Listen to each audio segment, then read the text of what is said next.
आज हामी कुरा गर्छौं अब ग्राम नेगेटिभ ग्राम पोजिटिभ ब्याक्टेरियाहरुको बारेमा। सो त्यसको बारेमा हामीले कुरा गर्दाखेरि मेन कुरा के बुझ्नु पर्यो भन्दाखेरि जति पनि ब्याक्टेरियाहरु छन् तिनीहरुलाई हामीले के गरेका छौं भन्दाखेरि ग्राम पोजिटिभ र ग्राम नेगेटिभ भनेर दुईटा डिफरेन्टमा छुट्याएका छौं। त्यो मध्ये प्रिभियस क्लासेसहरुमा चाहिँ हामीले अंग्रेजीमा कुरा गरेका थियौं। अब म चाहिँ के गर्छु भन्दा नि नेपाली स्टुडेन्टहरुको लागि चाहिँ नेपालीमा पनि सम्झायो भने अलिकति सजिलो हुन्छ के भन्ने कुरालाई बढी ध्यान दिएर हामी नेपालीमामै कुरा गर्छौं। सो ग्राम स्टेन भन्ने एउटा ग्राम भन्ने साइन्टिस्टले पत्ता लगाउनुभयो। त्यसपछि उहाँले चाहिँ ब्याक्टेरियालाई ग्राम पोजिटिभ र ग्राम नेगेटिभ दुईटा डिफरेन्ट यो चारवटा स्टेप हुन्छ। त्यसको अन्तर्गत के हुन्छ भन्दाखेरि ग्राम स्टेन गरिसकेपछि पहिलो स्टेपमा चाहिँ हामीले क्रिस्टल भायोलेट हुन्छ। त्यसपछि त्यसले चाहिँ जम्मै कलरलाई चाहिँ भायोलेट कलर दिन्छ। सेकेन्ड स्टेजमा हामीले आयोडिन गर्छौं। आयोडिन एड गरेपछि त्यो कम्प्लेक्स बन्छ अनि वास गर्छौं। अनि त्यसपछि थर्ड स्टेजमा चाहिँ डिकलराइजर युज गर्छौं। डिकलराइजरले के गर्छ भन्दाखेरि प्रिभियसली जो ग्राम पोजिटिभहरु हुन्छन् तिनीहरु पहिला अहिले डिकलराइज युज गर्नुभन्दा पहिला सबै के छ क्रिस्टल भायोलेट छ। तर जब डिकलराइज युज गर्छौं त्यसपछि केही ब्याक्टेरियाहरुले चाहिँ क्रिस्टल भायोलेट सेललाई होल्ड गरेर राख्छ, केहीले चाहिँ लुज गर्छ, कलरलेस भएर जान्छ। सो इनिशियली फर्स्ट स्टेजमा सबै क्रिस्टल भायोलेट थियो। सेकेन्ड स्टेजमा आयोडिन हाल्दा पनि क्रिस्टल भायोलेट कलर नै थियो सबै ग्राम पोजिटिभ ग्राम नेगेटिभ दुबै। तर थर्ड स्टेजमा जब डिकलराइज युज गर्छौं त्यसबेला कति हुन्छ भन्दा नि केही ब्याक्टेरियाहरुले चाहिँ होल्ड गरेर राख्छ कलर, त्यसलाई त्यो चाहिँ ग्राम पोजिटिभ मेन्लिहरुले जो चाहिँ के भन्छ पातलो जसको ब्याक्टेरियोग्लाइकन लेयर हुन्छ त्यसले चाहिँ जो ग्राम नेगेटिभहरु तिनीहरुले चाहिँ कलरलेस भएर जान्छ। अनि फोर्थ स्टेजमा हामीले पिङ्क कलरको डाई युज गर्छौं। त्यसले गर्दाखेरि सैफ्रन हुन सक्छ या न्यूट्रल रेड हुन सक्छ। तिनीहरुले के हुन्छ एन्ड अफ द स्टेजमा चाहिँ क्रिस्टल भायोलेट जुन थियो त्यो एन्डसम्म क्रिस्टल भायोलेटै भयो। एक ग्राम नेगेटिभ जो चाहिँ ग्राम पोजिटिभ ब्याक्टेरिया भयो। जो ग्राम नेगेटिभ ब्याक्टेरिया थियो त्यो कस्तो थियो भन्दाखेरि सुरुमा क्रिस्टल भायोलेट थियो, आयोडिन हेर्दा पनि थियो, डिकलराइज गर्दाखेरि कलरलेस भयो अनि लास्टमा चाहिँ पिङ्क हेर्दा गर्दाखेरि या सैफ्रन रेड या न्यूट्रल रेड सैफ्रन या न्यूट्रल रेड गर्दाखेरि चाहिँ पिङ्क कलर थियो। सो एन्ड अफ द प्रोसिडरमा के देखियो त एउटा भायोलेट कलरको अर्गानिजम देखियो, एउटा चाहिँ पिङ्क कलरको अर्गानिजम देखियो। भायोलेट कलरको अर्गानिजममा हामीले ग्राम पोजिटिभ भन्यो, पिङ्क कलरको अर्गानिजम ग्राम नेगेटिभ भन्यो। अब त्यसै ग्राम पोजिटिभको कुरा गर्दाखेरि हामीले चाहिँ के बुझ्नु पर्यो भन्दाखेरि यो जुन ग्राम पोजिटिभ छन् ब्याक्टेरिया त्यस अन्तर्गतमा चाहिँ पर्पल या ब्लू भन्छौं। त्यो अन्तर्गतमा हामीले के पर्न सक्छ भन्दाखेरि एउटा बेसिलाई पर्न सक्छ, एउटा कोकाई पर्न सक्छ र एउटा ब्रान्चिङ फिलामेन्टस अर्गानिजमहरु पर्न सक्छ।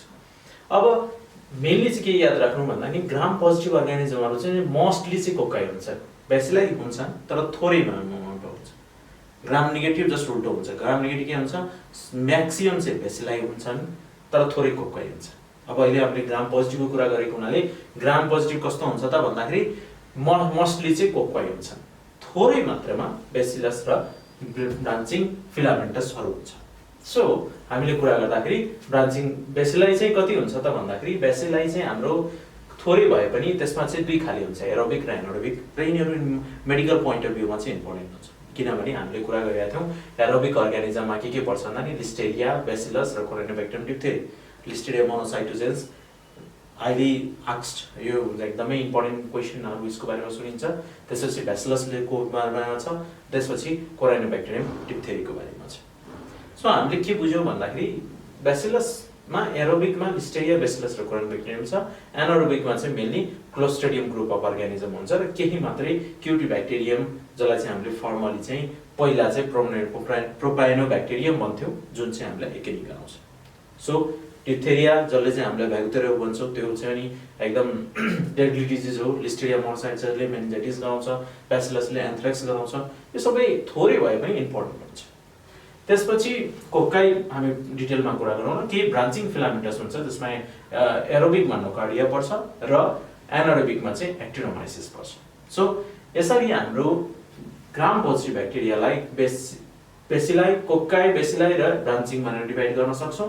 त्यस अन्तर्गत हामीले बेसिलाई थोरै छ याद राख्नलाई, एरोबिक र एनारोबिक छुट्याएर एरोबिक चाहिँ लिस्टेरिया, बेसिलस र कोरिनेबैक्टरियम डिप्थेरी, एनारोबिक चाहिँ क्लोस्ट्रिडियम र क्युटिब्याक्टेरियम जसको पुरानो नाम चाहिँ प्रोपाइनोब्याक्टेरियम थियो।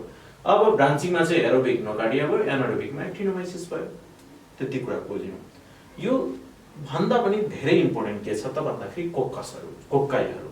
त्यो कोकाईहरु के हुन्छन् त भन्दाखेरि ग्राम पोजिटिभ जुन छन् त्यसलाई चाहिँ हामीले बुझ्यौं भने ग्राम पोजिटिभमा सबभन्दा बेसी कोकाई हुन्छन् र त्यो कोकाईहरुलाई हामीले एउटा टेस्ट गर्छौं जसलाई भन्छ क्याटालेज टेस्ट। यो क्याटालिस्ट टेस्ट कस्तो हो त भन्दाखेरि एउटा टेस्ट हो जसमा चाहिँ हामीले हाइड्रोजन पेरोक्साइड युज गर्छौं र यो क्याटालिस्ट टेस्टले के गर्छ त भन्दाखेरि जोसँग यो इन्जाइम हुन्छ क्याटालिस्ट इन्जाइम हुन्छ त्यसले चाहिँ ब्रेकडाउन गरेर बबल रिलिज गर्छ र त्यो ग्रुप अफ अर्गानिजमलाई हामीले भन्छौं स्टेफाइलोकोकस सो क्याटालिस्टले के गर्छ डिभाइड गर्छ कोक्काइलाई दुईटा ग्रुपमा एउटा स्टेफाइलोकोकस ग्रुपमा र जसले चाहिँ नेगेटिभ हुन्छ त्यो चाहिँ स्ट्रेप्टोकोकस ग्रुपमा सो हामीले के बुझ्यौं भन्दाखेरि क्याटालिस्ट पोजिटिभ भन्ने बित्तिकै हामीले कसलाई ध्यान दिनु पर्यो स्टेफाइलोकोकसलाई ध्यान दिनु पर्यो क्याटालिस्ट नेगेटिभ भनेपछि हाम्रो कुन ग्रुप छुट्यो स्ट्रेप्टोकोकस छुट्यो सो जब कोकसको कुरा गर्छौं जो गोलो गोलो अर्गानिजम जुन ग्राम पोजिटिभ छन् त्यसलाई हामीले सिम्पल एउटा टेस्टबाट दुईटा डिफरेंट ग्रुपमा छुट्याउन सकिन्छ र त्यो दुईटा डिफरेंट ग्रुप के हो त भन्दाखेरि एउटा स्टेफाइलोकोकस जुन चाहिँ क्याटालिस्ट पोजिटिभ छ अर्को चाहिँ क्याटालिस्ट नेगेटिभ आउने बित्तिकै हामीले स्ट्रेप्टोकोकसमा जान्छ यो चाहिँ ग्राम स्ट्रेनमा तपाईलाई कोकाइ हो कि हैन भनेर मजाले थाहा भइहाल्छ अब हामीले कुरा गर्ने हो भने त हामीले जुन कुरा गरिरहेका थियौं जसको हामीले कुरा गर्छौं त्यो हो भनेको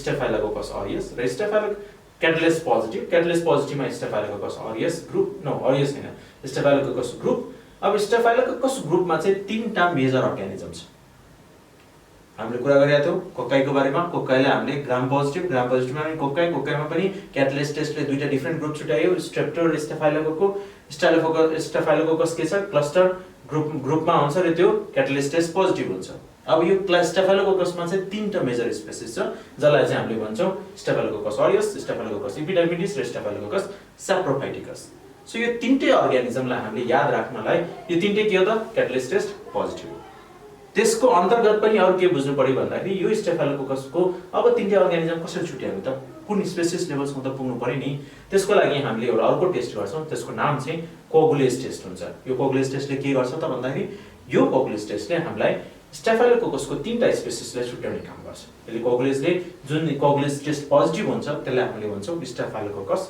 ऑरियस सो त्यो कुरा याद राख्नु पर्यो हामीले चाहिँ कुरा गर्ने चाहिँ स्टेफाइलोकोकस ऑरियसको हो जुन चाहिँ क्याटालिस्ट टेस्ट त पोजिटिभ भयो स्टेफाइलोकोकस ग्रुप छुट्यो स्टेफाइलोकोकस ग्रुपमा आइसकेपछि हामीले कोगुलेज टेस्ट गर्ने बित्तिकै के आयो त स्टाफ ऑरियस आयो स्टाफ ऑरियस चाहिँ हाम्रो कोगुलेज टेस्ट पोजिटिभ हुन्छ अब नेगेटिभ हुने कुन भयो स्टेफाइलोकोकस इपिडर्मिडिस र स्टेफाइलोकोकस सैप्रोफाइटिकस एटलिस्ट हामीले एउटा क्लस्टर अर्गानिजम दियो तपाईले ग्राम स्ट्रेन गर्नुभयो ग्राम पोजिटिभ आयो त्यसलाई क्याटालिस्ट टेस्ट गर्नुभयो क्याटालिस्ट पोजिटिभ आयो स्टेफाइलोकोकस ग्रुपमा आयो त्यसमा हामीले कोगुलेज टेस्ट हान्यो कोगुलेज टेस्ट गर्ने बित्तिकै जुन चाहिँ पोजिटिभ आयो त्यो स्टाफ ऑरियस सो तपाईको स्पेसिस लेभलसम्म आइडेन्टिफिकेसन भइसक्यो कि staphylococcus aureus is the culprit of the organism that is responsible for wound infection or endocarditis or any disease which we are suspecting.